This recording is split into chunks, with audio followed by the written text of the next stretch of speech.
इस सप्ताह एफआईआई और डीआईआई दोनों नेट बायर्स रहे, जिससे भारतीय शेयर बाजार में मजबूती दिख रही है।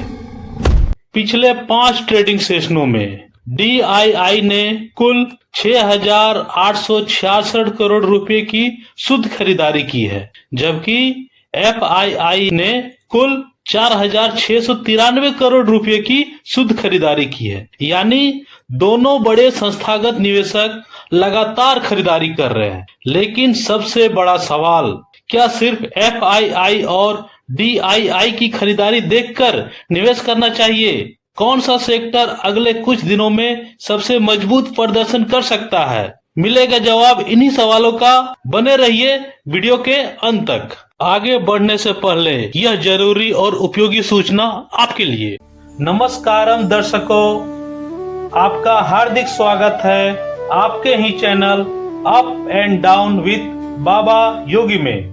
प्रतिदिन के ब्रेकआउट के अनुसार एफआई और डीआईआई का कंबाइंड नेट बाइंग इस प्रकार है। 6 जुलाई 2026 को 3,672 करोड़ रुपये, 7 जुलाई 2026 को 219 करोड़ रुपये, 8 जुलाई 2026 को 2,274 करोड़ रुपये, 9 जुलाई 2026 को 951 करोड़ रुपये और 10 जुलाई 2026 को सबसे ज्यादा 4,444 करोड़ रुपये की। इस प्रकार 11,559 करोड़ रुपये की कुल कंबाइंड नेट बाइंग रही, जिसमें डीआईआई का योगदान 6,866 करोड़ रुपये का रहा, जबकि एफआईआई का योगदान 4,693 करोड़ रुपये का रहा। समरी की बात करें तो पूरे 5 ट्रेडिंग सेशनों में डीआईआई और एफआईआई दोनों नेट बायर्स रहे, जिसमें डीआईआई की शुद्ध खरीदारी एफआईआई की तुलना में लगभग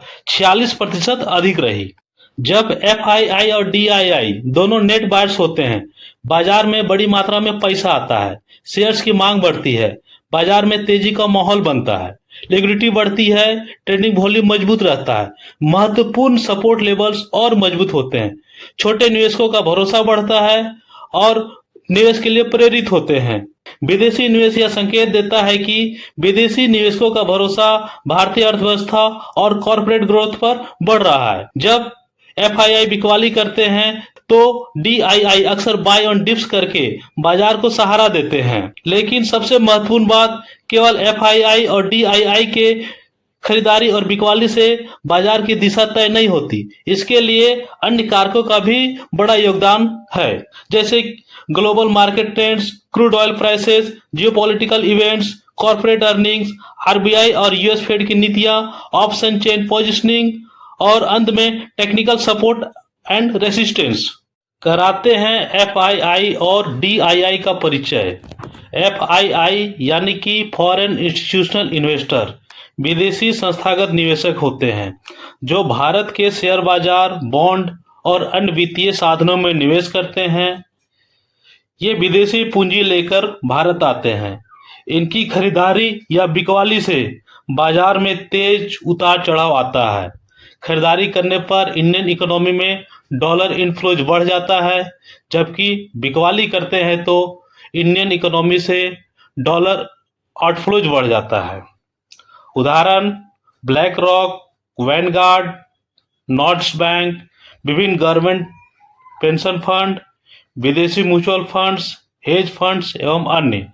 जबकि डीआईआई डोमेस्टिक इंस्टीट्यूशनल इन्वेस्टर, भारतीय संस्थागत निवेशक होते हैं जो भारत के निवेशकों का पैसा भारतीय शेयर बाजार में निवेश करते हैं।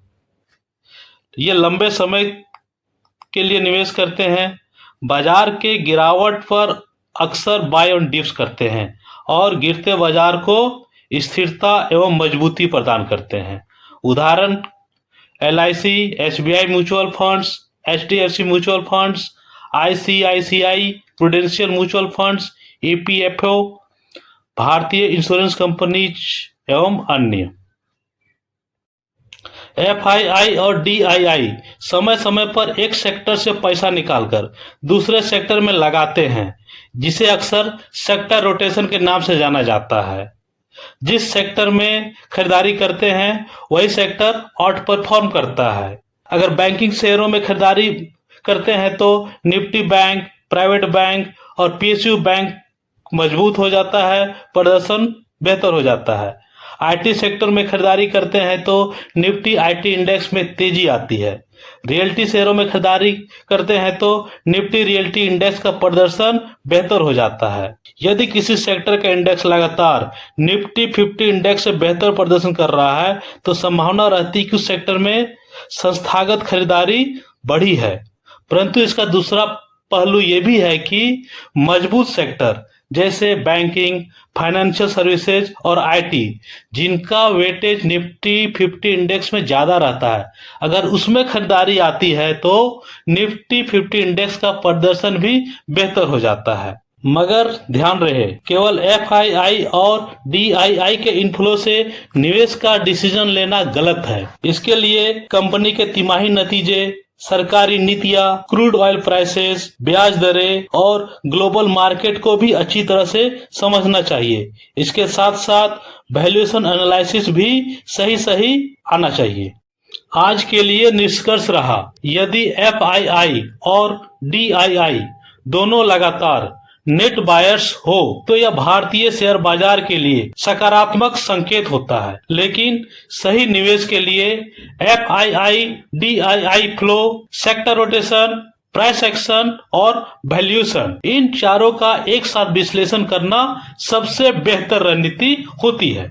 अगर यह विश्लेषण आपको पसंद आया हो तो वीडियो को लाइक और शेयर कीजिए और हमारे चैनल को सब्सक्राइब कीजिए। मिलते हैं अगले वीडियो में। धन्यवाद।